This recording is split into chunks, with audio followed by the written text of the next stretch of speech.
Champions ट्रॉफीमध्ये आज पारंपरिक प्रतिस्पर्धी भारत आणि पाकिस्तान भिडणार। दुबईच्या मैदानावर दुपारी 2:30 पासून रंगणार थरार। पाकिस्तानला धूळ चारण्यासाठी टीम इंडिया सज्ज। विधिमंडळ कामकाज सल्लागार समितीची आज बैठक। अर्थसंकल्पीय अधिवेशनाची रूपरेषा ठरणार, तर 3 मार्च पासून सुरू होणार विधिमंडळाचं अर्थसंकल्पीय अधिवेशन।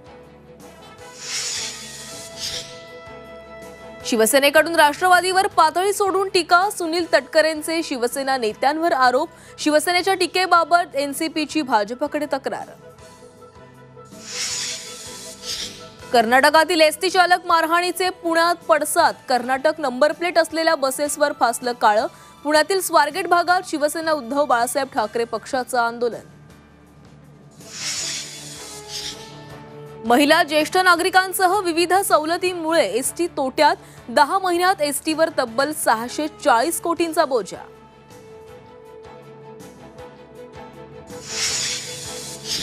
पालघरमधील वाढवण बंदराजवळ समुद्रात कृत्रिम बेटावर विमानतळ उभारलं जाणार। प्रस्ताव केंद्र सरकारच्या विचाराधीन। श्रीवर्धनमध्ये दगड मातीचं बेकायदेशीर उत्खनन। विकास कामांसाठी पोखरले जातायत डोंगर।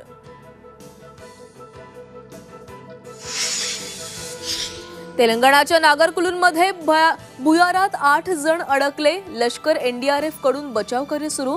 श्रीशैलम डाव्या किनारी कालव्याच्या बांधकामादरम्यान दुर्घटना।